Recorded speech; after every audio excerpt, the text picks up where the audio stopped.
early.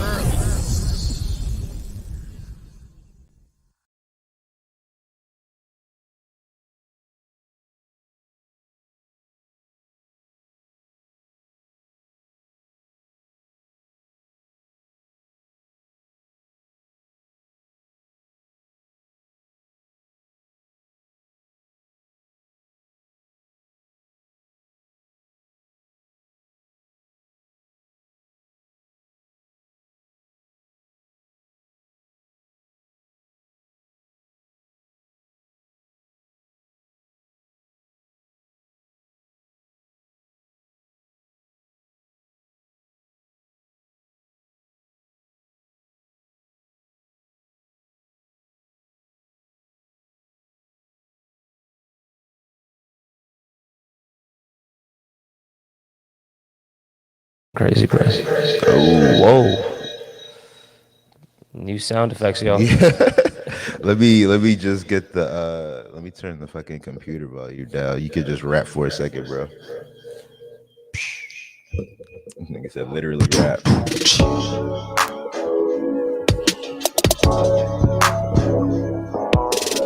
That echo.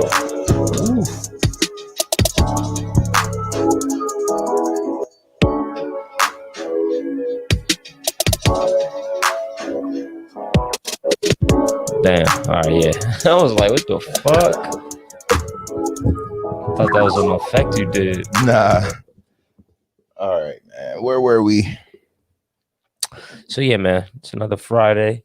We had our first snowfall of the year as well. I think it's a little tall tale. That was a. Did I say snowstorm? Yeah. No. That was a little thing. It was. You know what I'm saying? That snowfall was definitely. You know what I'm saying? I was about to go shoot the fantasy on Wednesday. I literally got on the road. And I was like, nah, I got I had to turn around. It was bad. It was bad. Niggas literally had to turn around and was like, nah, fuck that. So that was definitely, that snow was definitely not nothing to fuck around with. You know what I'm saying? Last night, the Chargers played the Raiders. Did you watch that game? Oh, wow. They won. Yeah. They won in overtime. Yeah, that's crazy because, the Chargers at this point, man, I just, I view them as, snake bitten. They just can never necessarily put it together in a way that it's like actually it means something. Mm-hmm. Like I'm even talking about to the Landanian Tomlinson days, you know what I'm saying? Yeah, big fact. And when they had said, Drew Brees were good off you, and they said Phillip Rivers said, look, off you. Phillip was he's had a great career, but and if you look at the numbers, he's definitely up there with some of the top, but he was underachiever. Yeah. In terms of playoffs or whatnot and their success there. He got shipped. He's with Indianapolis now. Now look at Justin Herbert, fucking rookie. Yeah. He's been having a couple of these games, man. He's really been showing out. But unfortunately, the coach of the Chargers, I think is Coach Lynn. I don't want to be mistaken. I think it's Anthony Lynn or something like that. And you know what I'm saying? I'm for black coaches, you know what I'm saying, being in the league because the league is predominantly black players, right? But Anthony Lynn. Yeah, he's definitely under fire, man. He's under fire because that team is capable of so much more. Mm-hmm. So even that win, right? Look at it. It was overtime. It was barely. They just got through. And the Raiders are nice, though. They're not bad at all. They gave the Chiefs their only loss. They're not bad at all. But the thing about the Chargers, which is crazy, is like you can say, oh, but they face a good team. But it's always L's in the fourth quarter. So it's like, yeah, it's a good team, but what is that saying about you? You can't get the job done. Yeah. So sometimes I feel like even your losses, it's like big upping the other team. It's like, nah, man, you should really won that. Yeah. But nevertheless, yeah, I didn't watch it, but I don't know. At least they got the dub, right? Yeah, they got the dub, and you know what I'm saying. Justin Herbert, you know what I'm saying. He led them to that. You know what I'm saying. He had 3 tuds. I have him rookies of the year. I think it's pretty easy. Yeah, pretty easy. I mean, I'm trying to think. He even started the season either. Yeah, exactly. Because Tyrod Taylor, they fucking they fucked his him up, doctor. Man. That's fucked up. That's such dog. Still such a fucked up situation. I've sued for everything they got. Still such a fucked up situation. How you puncture my lung, doctor? How you puncture my lung and then get my job taken? Then his job got took. Like, you know what I'm saying? Because I don't think it will start in this league again. Oh, word. I don't think he'll start. Yeah, he has a punctured lung. Yeah, that's an indefinite injury. You were already borderline start. You can never fix that. It's not even necessarily that. It's just Tyrod Taylor is like what 30, 31 years of age. He's always been that. He's our guy because we don't have a guy. Yeah. So I guess he's our guy. For now. We got to build everything around it. For now. But if you have like a centerpiece behind him, like that was and how he played, it's like bro, you will never start. He's replaceable. Yeah, that's it. Yeah, that's fucked up. So it's fucked up how shit went. Yeah. But fucked up how shit goes. Yeah, man. And then also, so NBA season starts on Tuesday. Yeah. If I said I wasn't excited. Back to basketball. I can't say I'm not excited. It's so crazy because a lot of people could talk like, "Yo, bro, the preseason." I'm like, "Yo, bro, this shit ended 2 months ago. I don't give a fuck about preseason. The season's about to be here. I'm not evaluating them niggas in preseason because to be honest." Preseason's only even like what, a week and a half? Like they got 4 games in like the span of a week. Regular season starts. I don't expect these niggas to be going 100%. Yeah, this shit just started. Like everybody's following the LeBron manual. Gauge your players, these new rosters. The only teams that really need to fucking play hard are those ones that are like on that bubble. You feel me? And are really trying to progress. And they got like players that got to prove themselves 100% or they got something to for prove, contracts. Those new TV deals in the future. But like my team, like Lakers, right? I don't expect, we might very well start the season off kind of slummish. Niggas is still celebrating the shit. You know what I'm saying? And we have a lot of new players on the team. And, one thing that I always notice about LeBron in his later years is now it's an IQ thing. So there's nothing to prove. What am I going to show you by having this crazy stat line to start the season off? That's not what it's about. It's about gauging, you know what I'm saying, the teammates that I have on the floor, how they can play, and motherfucking how they can get to the playoffs, you know what I'm saying? At that best, like on the best ride possible into the playoffs. No, that's big facts. And like all teams, I feel like are all good teams that are in that championship contention probably going to go about it like that. Like the Clippers, I think they'll do less of it than they did last year because I feel like one thing that they realized is when it came down to the playoffs, it was like our chemistry is not all the way there because we've had they didn't even have chemistry. Exactly, because so many periods you had Kawhi like, I'm good today. I'm not playing. Like, many times in the season he did that. Paul George had his shoulders, so sometimes he wouldn't play. And then, now we have Montrezl Harrell. He's on our team, but he gave us insight to how it was with the Clippers. Like a lot of people didn't even think Paul George was entitled to that sitting out and shit. They're like, Kawhi's one thing. That man has 2 final MVPs. He went to Toronto and niggas not really about to rap too much, but Paul George niggas are like, nigga, get your ass out. The fuck? And then when you hitting the side of the backboard in the playoffs, like it's deep.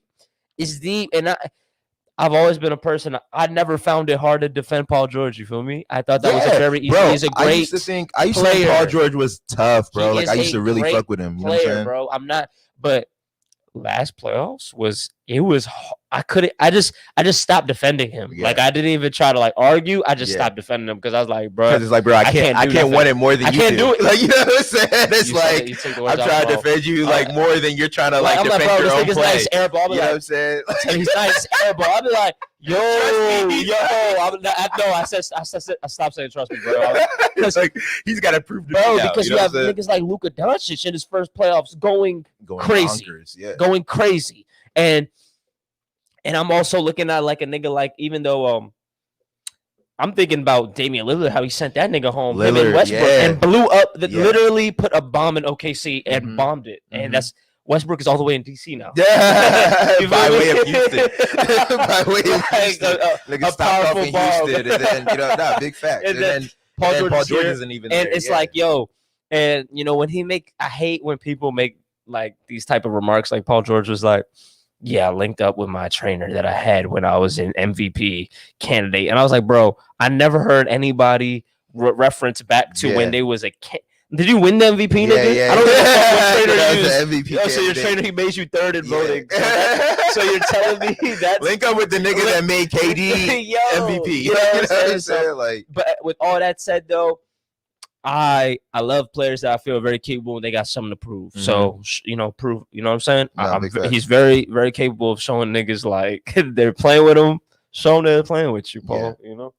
No, yeah, that remains to be seen. Exactly. KD, you know what I'm saying? He didn't play a whole last year. He looking kind of, Prison looking. I like the cohesiveness. Yeah, he looks looking fluid. kind of scary. He looks fluid. Yeah, man. They need Harden, man. They need a nigga like Harden that seal that deal. Is that who they're talking about? Well, I mean, Harden wants to go to the Nets. He's trying to force his way to the Nets. Okay. But I mean, Rockets are being smart about it, and they're like, y'all gonna give us some compensation. Yeah. And if I'm the Rockets, like, you need to give me Kyrie. You need it. I need that. Well, I need Kyrie because I don't. What are you about to give me, man? Like, and this is the thing. There's probably another alternative, but then the Nets would have to leverage their future, and that's like first picks, future, and I don't think that's always the wisest thing, especially when the player you're trying to trade for, the nigga's already like 31. I'm not saying his prime is about to end in by no means, but you still have to just prep for the future. And if you already have, you know what I'm saying, you got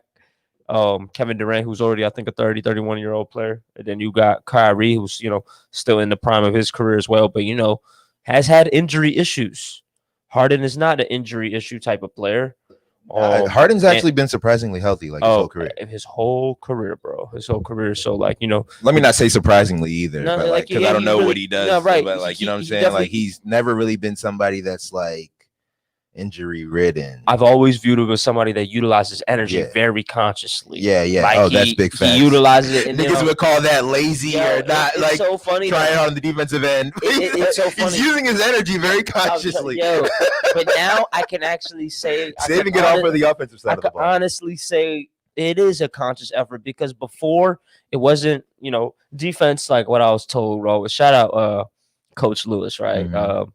One of my coaches, like back in the day in high school, but he would always damn, I just had what were we just talking about? We were talking about James Harden saving his energy. Yeah, so defense. Defense, right? Yeah. Defense is an attitude. So it's not necessarily so much based on skill. Of course, if you're if you have athleticism, it makes it a little bit more easier for you, but it's an attitude type of thing. So I feel like early on when James Harden was with the Rockets, he was really lackadaisical. It wasn't a matter of him was a bad defender. It was just effort. Like, I don't care. I just care to score buckets and, like, let's just get him out of D'Antoni offense, bro. D'Antoni shit. But fucking but at the same time, he started evolving, because I feel like he was really open to, like, his critiques. And I think you can always see when a great basketball player just wants to be greater or wants to be better. And it's like, yo, give me my flowers type of shit. So all right, I'm not. So I've definitely seen him. A lot of people will still be like, yo, James Harden's defense. I'm like, nah, bro. But for the past 2-3 years, niggas been strapping. The niggas been playing better defense. Hey, he's been doing his thing. And what it lets you know is like, oh, it's not like, oh, he's better at it. It's like, no, bro, we had to hold you to the standard. You had to do this because you're too elite offensively. You're too elite of a player to be like letting one side just completely go to the wayside 100%. For no other reason than you just 100%. You wanted to go to the wayside. 100%. But now he's feeling that pressure, internal pressure, trying to get that shit. Yeah. So you understand, bro, you need to elevate all facets of the game. Period. You know what I'm saying? But I'm a Harden fan, you know what I'm saying? I hope he stays. I think, I hope he stays, and I hope they finesse that little Rocket situation, because I want to see John Wall, Harden, and hopefully a healthy Cousins. That would be cool to watch.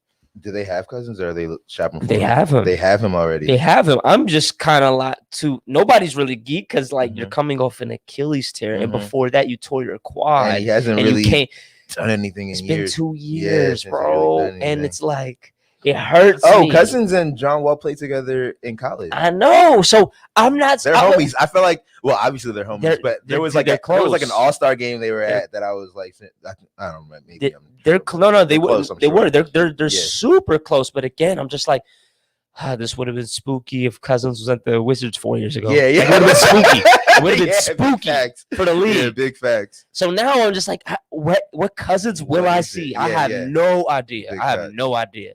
The Cousins I knew with the Kings and even with the Pelicans, that boy was an elite top 3 center in the league, period. Yeah.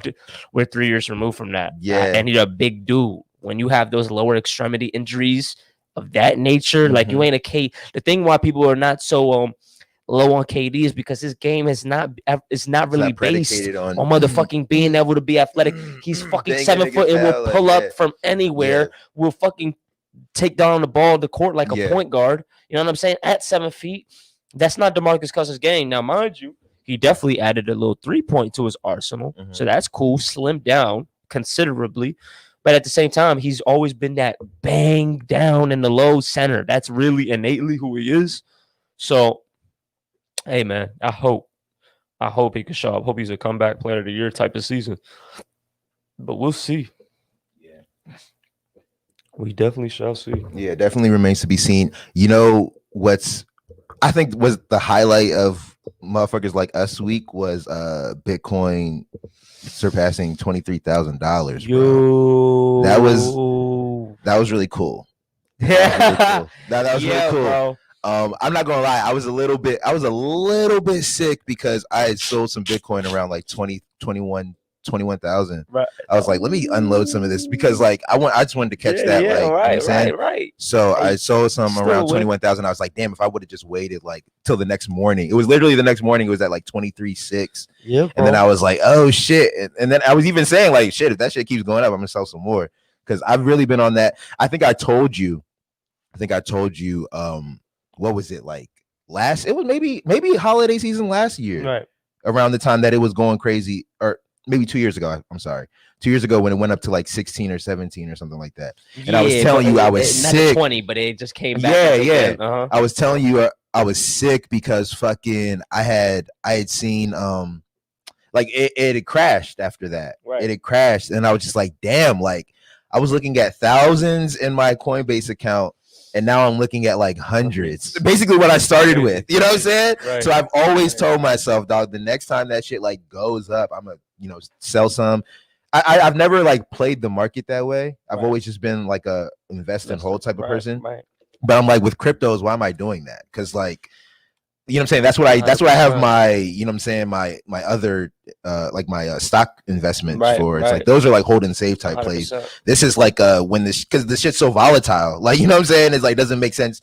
After I thought about it. At first I thought about it because I was like, well, no, this is the coin of the future and like stuff like that. But it's like it is or it isn't. I don't know. But like that shit's is going up and down now. You know what I'm saying? So like I need to, and I got in so low that it's like really everything has been a W, but to really, I don't know. I've just told myself like I saw money come and then go before. I'm not gonna let that happen again. When that shit was at like 20, and really it was because I saw it on Twitter. I don't really check my Coinbase like that, but like when I get on Twitter and I hear people talking about, Bitcoin's doing this, Bitcoin's doing that. That's when I go tap in and see what's happening. Yeah. And then I was like, oh shit, like there's some bread here. So no, man. I mean, to be honest, you're going about it in the right way, right? So it's funny because even like I'll have my investment portfolio, but this is the thing. You'll notice once we've been in the market, so we see cycles. We kind of like even see when it looks familiar. We're like, I've seen this before, and that's kind of what this feels like. Yeah. So even when it's an investment portfolio and you understand it's long term, you literally look at your portfolio like it will drop. Yeah, I should maybe take it out of the market, take some when of it drops, and buy more. Dollar cost average on the way back down. You will have more. Like, and so that's what I wasn't doing that or even thinking of that. I was just like, oh, just hold it. Because what we're talking about, we're not necessarily talking about realizing our gains, but it's also let me put this shit back into fiat so I can just buy more instead of me having to actually use my money. Like this is the same at the price that it drops down 100%. To, as opposed to you just stay there and you fluctuate and just watch because that's actually stupid. Like what you just it goes up and down. Like no, like I'm like this shit went on a crazy rally for the past month, and then like it got to a point where it was like 64 cents, and I seen it go up to like 75, 76 like 2 weeks ago. Ripple. Then it shot back down 64, and I'm looking at my portfolio like, yo, I'm up off my buying prices at 25 cents. And I like personally, subjectively speaking, I still think. When was it at 25? It was at 25 cents literally about not even 2 months ago. Not even 2 months ago? 2 months ago. Like the rallying of the market. Because now it hovers around like 50, 60. Yeah, even Bitcoin. And I think I got in on Ripple like around 50. Yeah. You know what I'm saying? So the thing is, I think it's subjective. You know what I'm saying? We're not financial advisors by any means. No, not at all. Any means, right? But I still feel as if there's still one more market correction. The market has not corrected in damn near 2 months. Like if you look at this shit is just. What does that mean? So basically, market correction is you have times when the market cycles is bullish, and then you'll have it when it's bearish. Now, market corrections occur when it's going in one direction for entirely too long. Okay. So the market has to correct itself. Yeah. So it's been a buy. It's been buys. The buyers. It's been straight bulls. But the thing is, like, that shit was extremely bad when like the pandemic had hit and everything like that. No, 100%. 100%. And it was at $8,000 in March of this year. 2 months a long time to be. Yeah, facts. Basically, all we have to know is with cryptos, it is a volatile ass market. As fast as it can crash, it can go up just as fast. Which is what's happening right now. Exactly. So what I would tell people is, look, even if it crashes, don't expect it for it to take 3 years for us to get to where we are right now. But it's just cycles within the market. So going back to what you said, nah, bro, you're still wise to have closed it at 21. Now, we may not. I'm not. You know what I'm saying? I'm not mad at myself. I'm just like, I would have waited a little longer. No, 100%. But I guess even like an FYI to anybody, it's like you may close out if you're in profit. That is the win. Yeah. It may very well ride up some more. Yeah. But like it's about just that habit about securing profits in real time. Not about, oh, it looks nice and all. You're still an investor. You're still here for the long-term win. We understand that. But it's like you still have to realize it's like you can leave a little bit of money. It's like at a casino. You can leave 100%. A little bit of money on the table if you're walking out with a lot more money than you came. There you go. You know what I'm saying? There you go. But I was gonna say too, just to the point of like the day trading type shit, is I was gonna say the reason I can't check Coinbase or even be in the mindset of like I'm gonna try to catch every wave or whatever is because like I would be checking that shit all the time. And you know what I'm saying? It's like because I just don't have the time to do that, and I don't want to spend my time doing that 100%. All the time. That's kind of why it's like, okay, you got to keep your ear to the streets a little bit. You know what I'm saying? So I follow certain things on Twitter and whatever that will keep me hip to what's going on. Bro. And then when I hear people talking about shit, that's when I go check, and I'm like, oh, like yesterday, me and my boy, like we bought this crypto wizard Bible. So basically I've been following this crypto wizard for like 2 years, bro. You know what I'm saying? Niggas calls is like spot the fuck on. And now that I see how the market's going, I'm like, nah, bro, like I'm an investor. Yeah. But I'd be damned if I'm not about to catch these trades on the way down. Yeah. I like I'm literally looking at it, I'm like, dog, this shit about to drop and I need all of them coins. Yeah. So like I'm trying to leverage myself now. I bought this little platform and I'm about to just learn. Like I'm just about to learn because like when the market is showing itself to be volatile like this, I just want to learn like entry spots. I'm like, because how I view it too is like when I feel like I've been in a space for a long amount of time, or like I guess it's long to me, you know what I'm saying? Not compared to other people that might be in space, but like 3 years. Yeah. Now I'm just like you've amassed a good amount of exactly. So now I'm really just trying to get this knowledge applicable. Like I'm really trying to apply this knowledge in the things that I'm on. So not trying to just waste time in terms of just observing, but take action. You know what I'm saying? And leverage into the things that we doing. You know what I'm saying? All the nigga we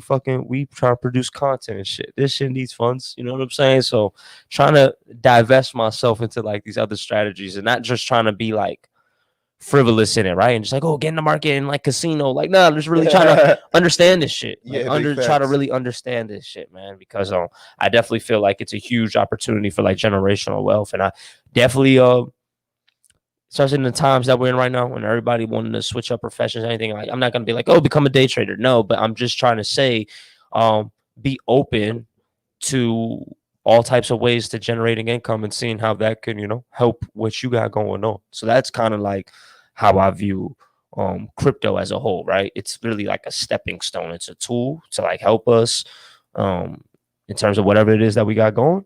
You know what I'm saying? That can like press the issue forward if we just, take the time to learn new skills. Dog, that's a crazy kind of segue into like our main topic for today. Yeah, that's kind of crazy. But I mean, I agree. You know what I'm saying? And I was even saying, I feel like we're living in a day and age where you have to, it's not even a have to, like it's by force, but it's like you really want to consider having multiple things to do. 100%. You know what I'm saying, with yourself and with your time and 100%. Like how to make your money. You know what I'm saying? You really want to consider having multiple things and not just consider, but like it's easier than ever to make that your reality. You know 100%. What I'm saying? Like it's easier than 100%. Ever to for that to actually be your situation. Whereas like before, it seemed like the easier thing was to have one main job or like 100%. one thing. And I'm not saying that's not the easier thing now, but it kind of isn't. You know what I'm saying? Only because like you live with the anxiety of like how long your job is going to be your job, or like we just know. So we just know now how unstable, quote unquote, stable jobs are. You know what I'm saying? Right. So like I think from like an ease of mind sense, it's kind of easier to have multiple streams of income so that you're not, you know what I'm saying, beholden to any particular joint, you know. But to get to that point, right? That's what might require initial, like a lot more work, like on the front end, right? To get yourself to a point where you could have multiple streams of income, because something that me and Mech were talking about, right, is how somebody that can be in a 9-to-5 and also have that 9-to-5 perspective can sometimes be so shocked or enamored or just like, wow, like to the entrepreneur, right, that has their hands in however many things, and they'll be like, man, how do you do that? Or damn, that seems so difficult. But you know, speaking from entrepreneur, just, you know, speaking for myself, I don't view it like that. I don't view it hard. I view working so that I can be fully autonomous in what I do. Like, that doesn't seem like hard work. That seems like the goal at hand that I have to accomplish. And like, it seems like what makes the most sense for you. 100%, because I'm not viewing like this is the thing. And 9-to-5 is like, a lot of people, they plot like retirement and everything like that. But I'm like, I never really even see myself stopping what I'm doing. So with that said, even if I were to ever find myself in a 9-to-5, I'm trying to leverage that. I'm not like, oh, get the ranks, get the bigger pay. No.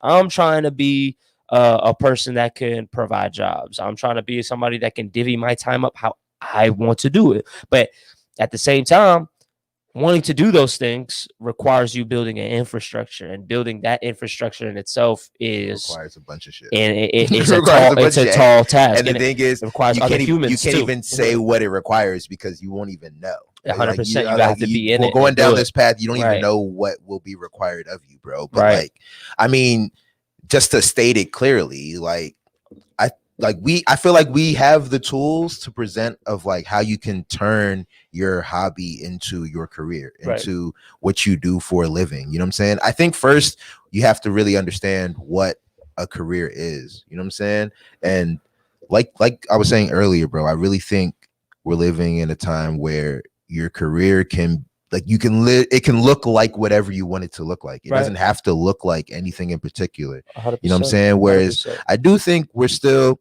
man, millennials are an interesting bunch, man, because like we're very like forward thinking and different and like willing to try new things, but there's a lot of us that are still like very traditional thinking. Maybe even in our actions we're not so traditional, but like in the way we think and the way we make our decisions, there's so traditional. You know what I'm saying? About, you know, I don't know, something about having that perspective. It's a good mix, mix of the people that came before us and the people that like are, because the thing too, I think I think millennial generation, we're kind of a generation where our peers have been our peers have also been the people who have moved our shit forward.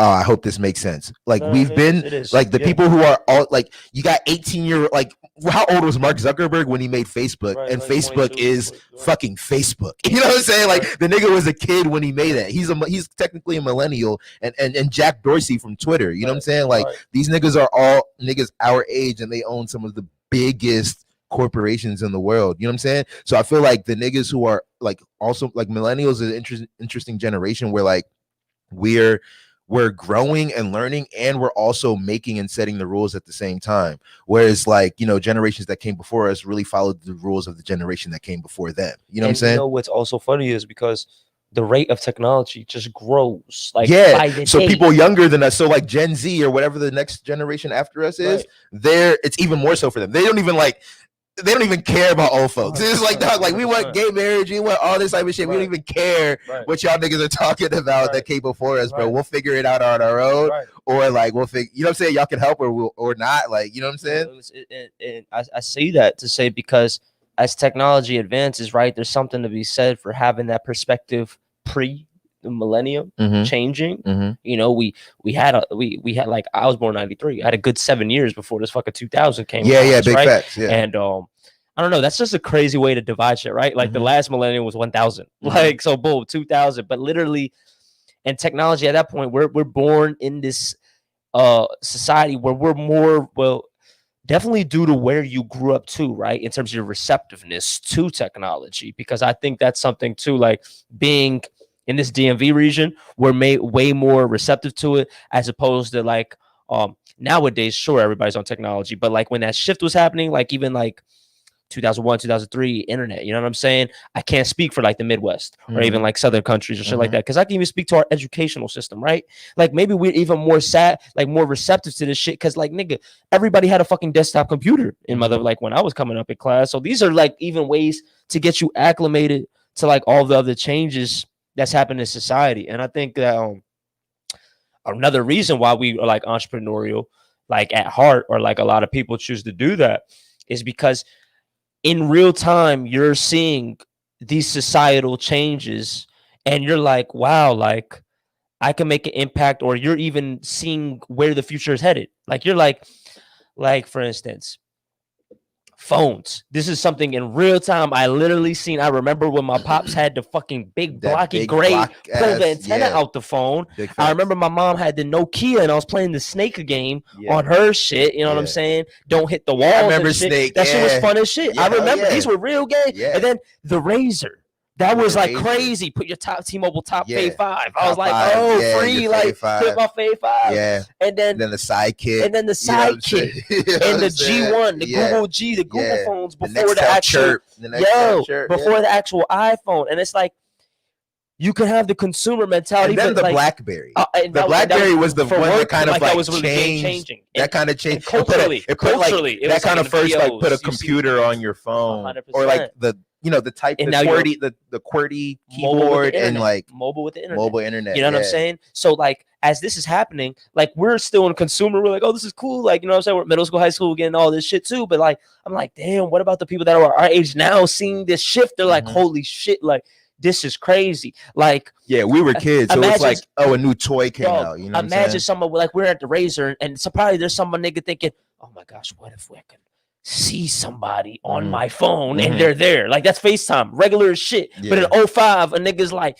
yo, this is about to change the game. This is about to change conference calls and meetings and shit like that. And then boom, as soon as the technology happens, boom, you have the Uvu, you have Zoom, Skype, boom, boom, boom, boom, boom, boom, boom. Now you have all this shit. Now it's like a part of a culture, how we're communicating. So I'm like, it's really even fucking cool just the times we're living in, because it's technology, the rate that it's increasing is faster than it's ever been. Yeah. At this today, like right now, it's faster than it's ever been. Yeah, big facts. And tomorrow it will be faster than it was today. Yeah. So it's like even the rate of technology back, it's just compounded over and over and over again. And now, you know, I was in a fucking Clubhouse chat room yesterday, and they were talking about what is leadership and what makes great leaders and shit. And I was like, yo, this is really crazy, because it's like not all leaders are good leaders. Yeah. But they can, but then it's like, I don't want to say like good is subjective, but like in the terms that like niggas can lead you to do, but I'm still leading you. Like I still had leaders, exactly. Like, you know what I'm saying? You know what I'm saying? Like Hitler or something. 100%. You know so now what I was gonna say is, so and now what I think, even to loop it back around, it's like, what's the main thing is really like teams, cultivating teams, like team leadership. You know what I'm saying? And even like an entrepreneur, going back to that, it's like you can't do it yourself. You will have to cultivate a community where you're constantly learning, but also like seeing the vision through. You know what's crazy, bro? I was kind of telling, I was having this conversation the other day where I feel like when I made the decision, okay, this kind of ties into, you know, turning your hobby into your career. I made a decision a few years ago that this is like what I wanted to do. You know what I mean? Right.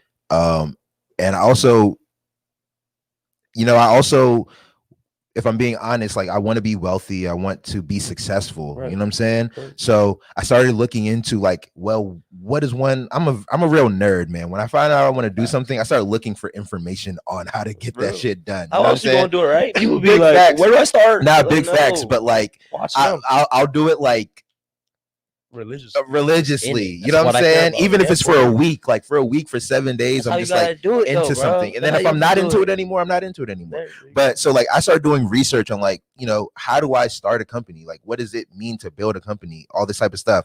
And in doing that research, you know, it leads you to finding more things to research. So like basically I'm looking at, like I stumble upon guys like Gary Vee, Tim Ferriss, Tom Bilyeu, you know what I'm saying? Guys we talk about a lot. Right. This is around that time that I stumble upon them. Dave Ramsey, you know what I'm saying? So like the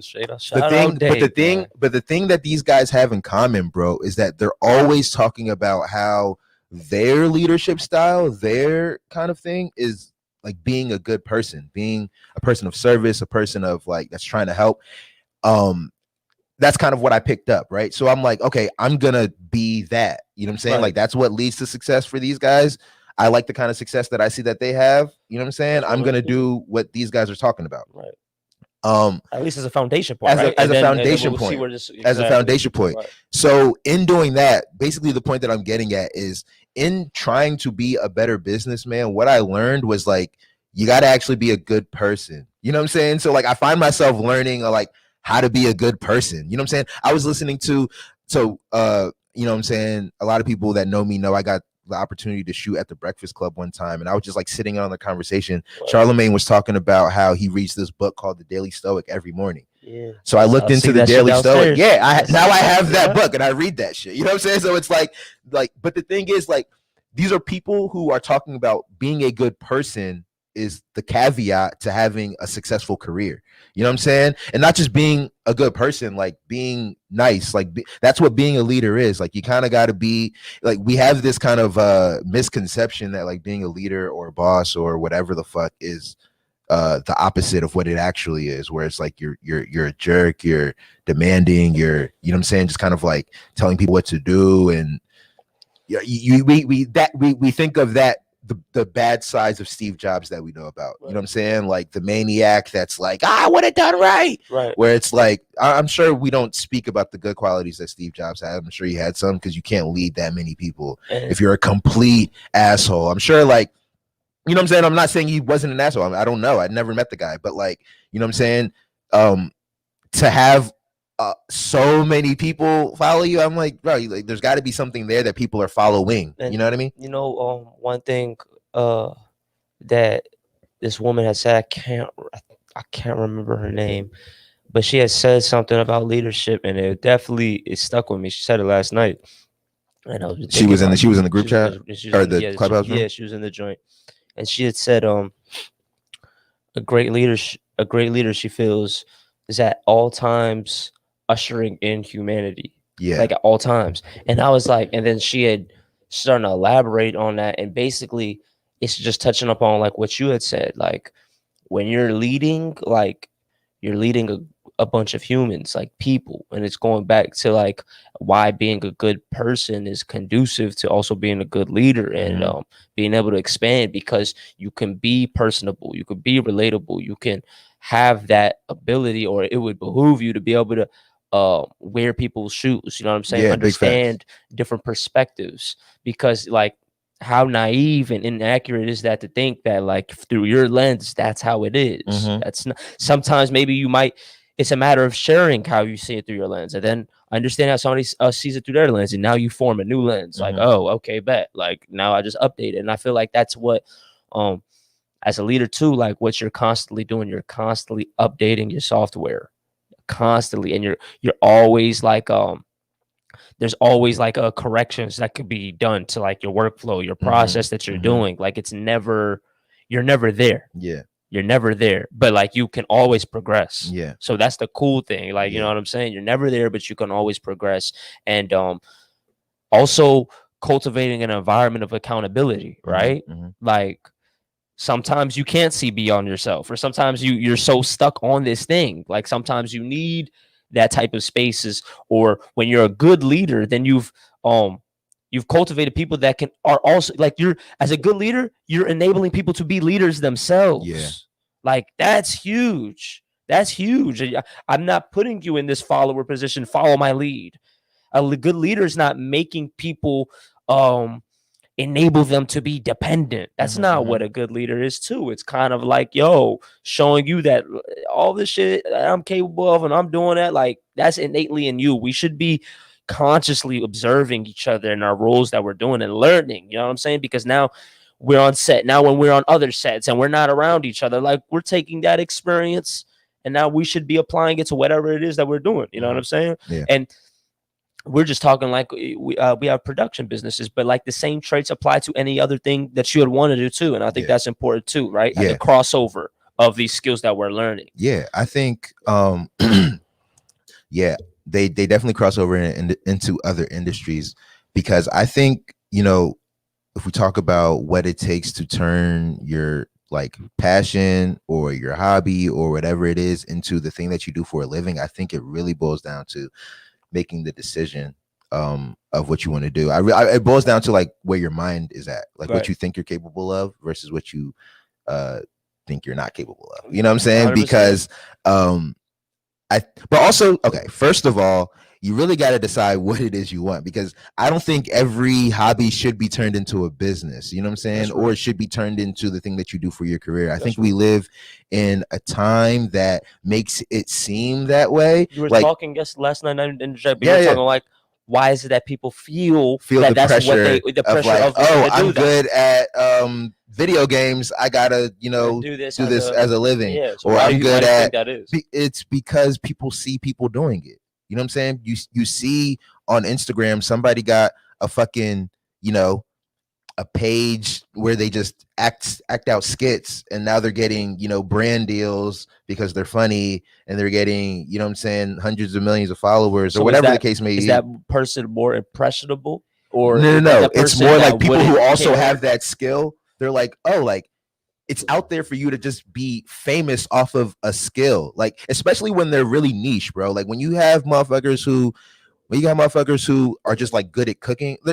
Think about it. There's a lot of people who are good at cooking. There's a lot of people out there that are good at cooking. To that good. There is, but there's a lot of motherfuckers who are very exceptional that we have no idea about. You know what I'm saying? Then those tiers like really hard. Yeah. So the thing is, like, dog, like, there's a lot of people who are exceptional at cooking. Everyone can't be a chef influencer on Instagram. Not to say that everyone, I mean, yeah, I said everyone can't because you can't. You know what I'm saying? But also, like, what's the skill that you're looking at? Cooking. I know how to cook.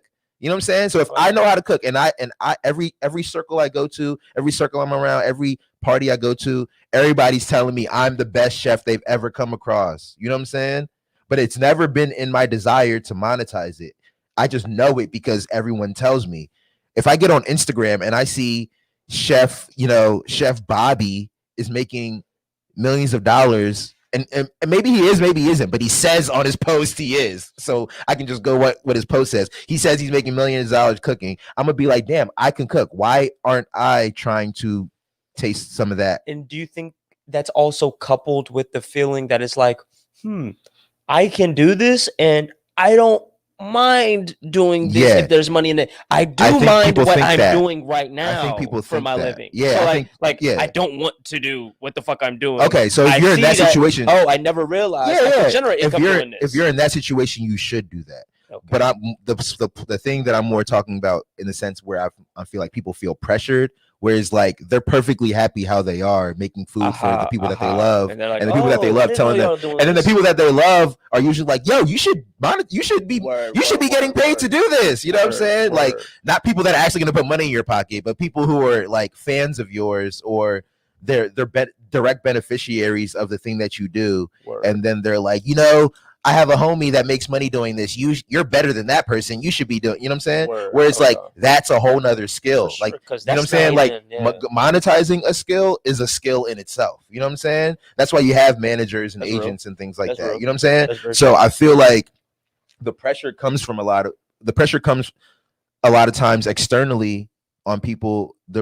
that have a certain talent or skill, and people tell them, oh, you should make money off of this, and then they start down that path, and then the shit is actually harder than it seems, and that leads to all other sorts of like bad feelings, you know what I'm saying? But if you're not on that side, if you are on the side where you have something that you've thought about and you do want to monetize it, I really do believe that you should go ahead and do that. And it's really simple, bro. Like, it's really simple. It's not easy, but it's simple. The steps are very simple. Right. You know what I'm saying? Right. You decide that you're going to do that, and then you work on it every day. You know what I'm saying? You work on it every day. Work on it is super open-ended. You know what I'm saying? And I think that's kind of where people get lost too, because we kind of were talking about this the other day, where you can trick yourself into think you're doing something productive 100%. For your purpose, and it's really just habitual, and it's really just, you know, routine. It's not really actually helping you grow, but it is, you know what I'm saying? Concrete steps, like literally just a boom. You literally just find yourself in a position, you're like, yo, I want to start. I have no idea what to start. Mm-hmm. You utilize the internet resources that you have, talk to people, surround yourself with people that are doing things that you want to do, and also just apply information that you learn. Like, that's literally just right there. The steps will start forming for yourself. I think you literally have to start though. Like, I definitely think you got to make a conscious decision to work on it a little bit every day. Like, because it is a snowball effect. Like, I will say for sure, it's a snowball effect. Man. Yeah, you're trying to get results in a lot of things, bro. No cheat days. It counts in all aspects, bro. All aspects of life. This shit is true. You know what I'm saying? Like, whether it's working out, whether it's, you know, working, like whatever your craft is, whether it's trying to get better at a skill that you just want. You know what I'm saying? That's like, it's all snowball effects. But the thing is, when we're first starting, we never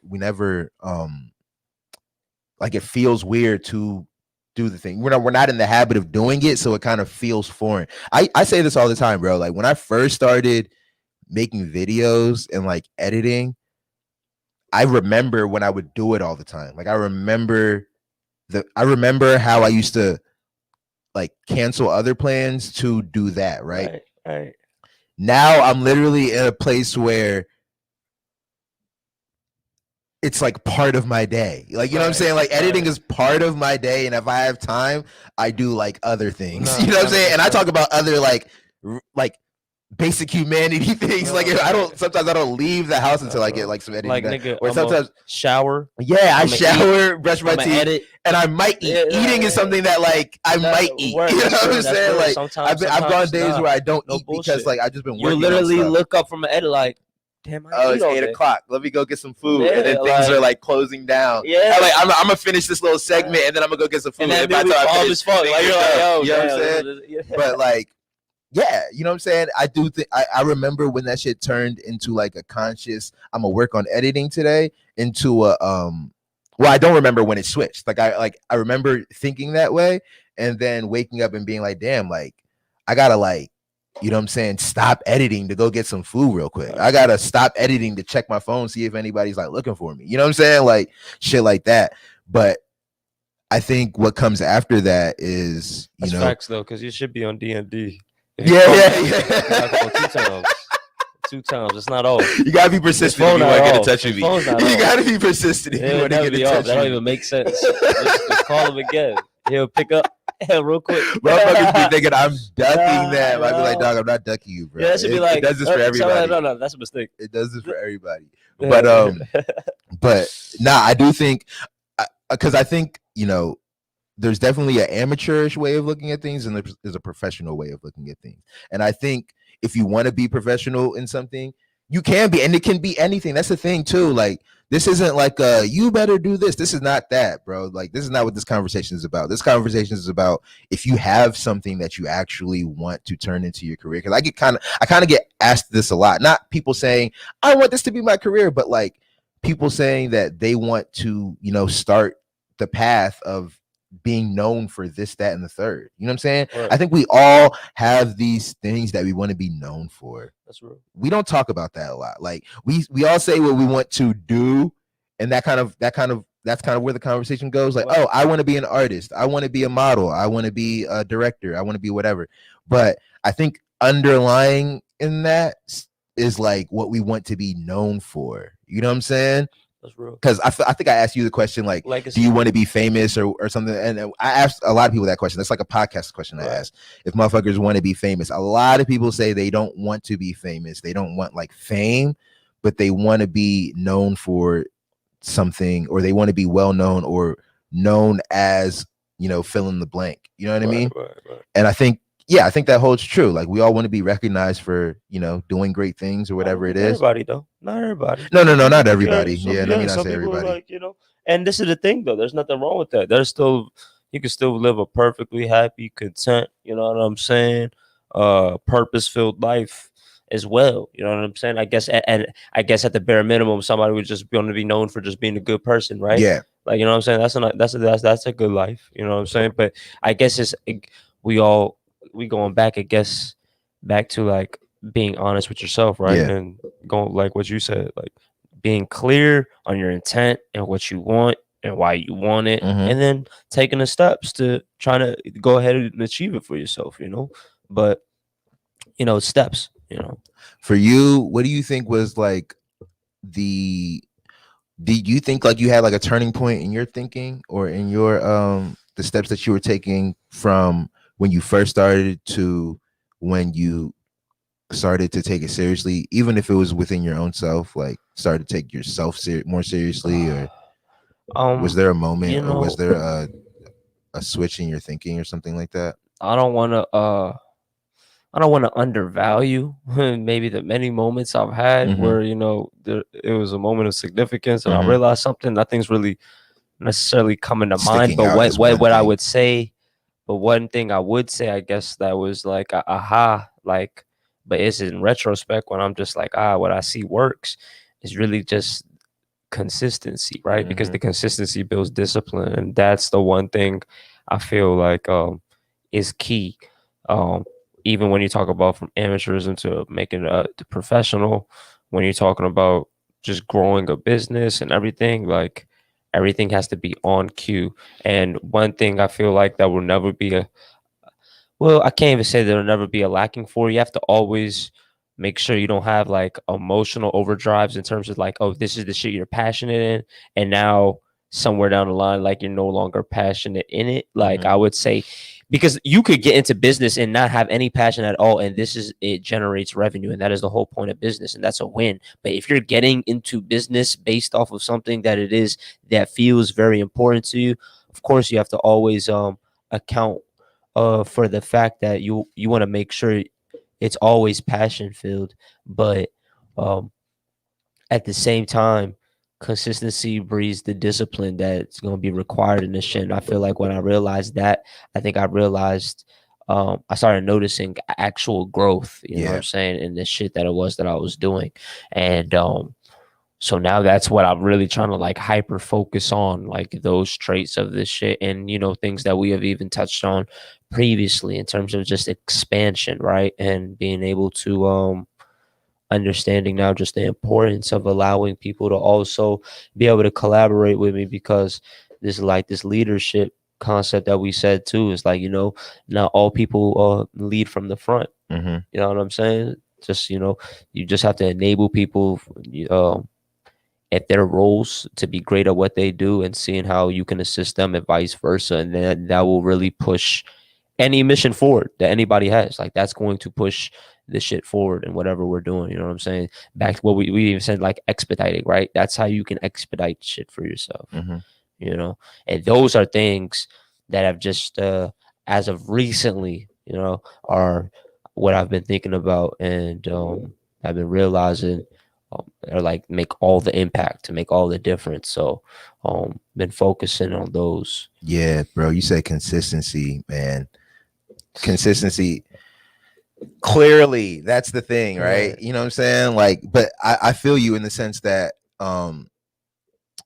that's where the real sauce is, man. Because I think, like I said, bro, this is a snowball thing, man.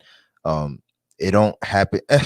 Dog, and it's crazy. Like, avalanche problem, even as I'm gonna say, even as I'm gonna say what I'm gonna say, I know that there's people who it happens for them quickly, and it happens for them like, oh, they do one thing and like that is the thing for them. Yeah, if you want to hold out and wait to be the anomaly, then by all means go ahead and do that. But if you actually just want to make something happen for yourself, being consistent with it is kind of the key. And that's kind of why time goes anyway, man. You said what? I said the time goes goes anyway. You know what I'm saying? The time goes anyway. And I think also too, there's sometimes there could be a distinction between like what's a hobby and what's like your actual passion, what's like something that you're actually passionate about. Because you said something about like when you were talking about the consistency of it. Like I feel like the thing for me, it was definitely the consistency of it, but it's because I didn't really want to spend my time doing anything else. You know what I'm saying? Like there was nothing else that really, there's other things that interest me. You know what I'm saying? Even still, there's a lot of other things that interest me, but there's nothing that I would rather there's very few things I would rather spend my time doing. You know what I'm saying?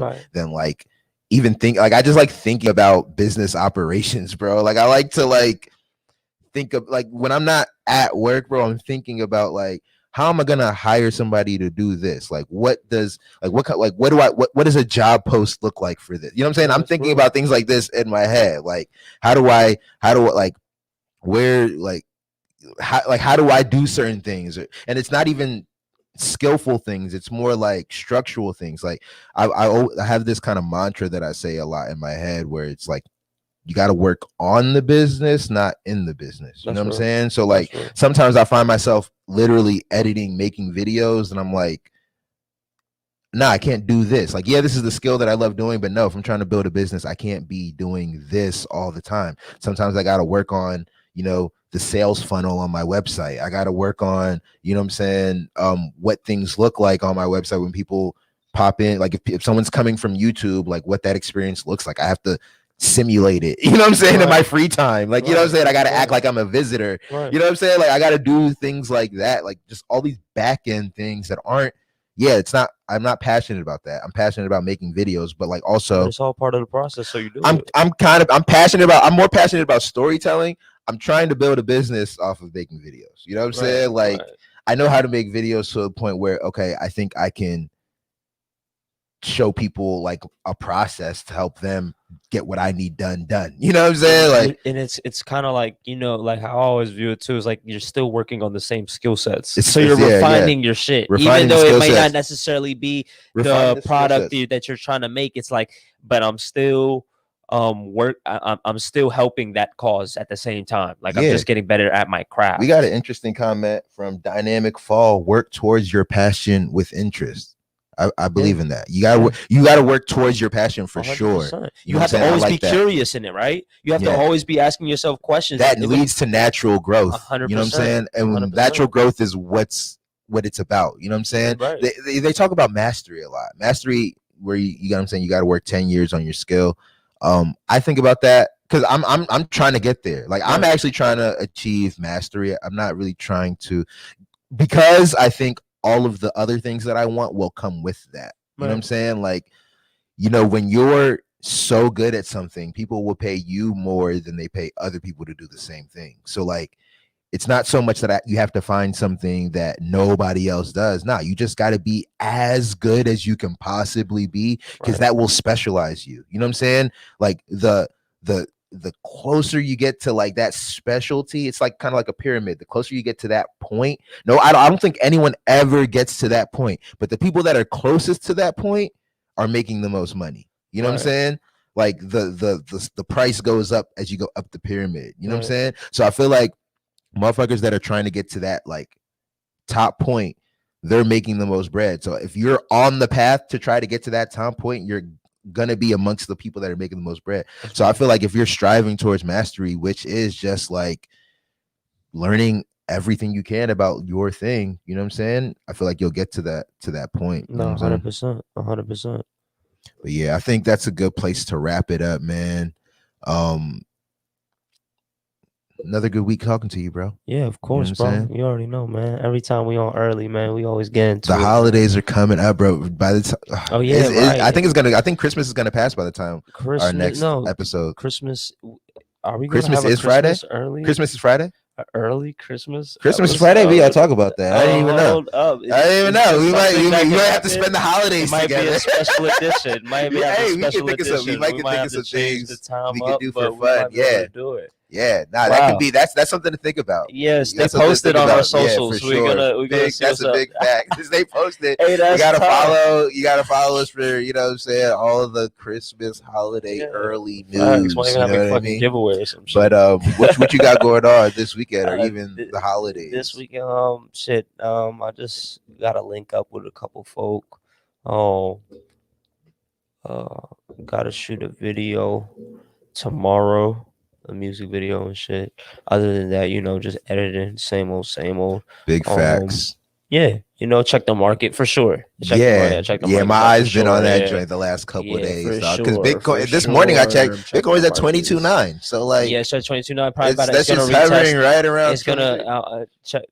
So look, you could just check it out, but there's like a resistance at it should ride up to 24.6, and then that's where it'll be massacre and then it's gonna go down. Yeah. Okay. Yeah. I might unload a little bit at that time. A little bit more at that time. And then you know what I'm saying? We'll get some more when it goes down. But now, I'm definitely more equipped to catch these waves, because I'm not so after I've I was heartbroken because I thought I missed something. Right. You know what I'm saying? Now that I've I've already secured back my initial investment. Everything is upside from now on. So it's I'm ready now. I'm not so emotional. Right. Yeah. I see how this goes. Exactly. Yep. So that's it. All right, y'all. We'll see y'all next week. You know peace. Early.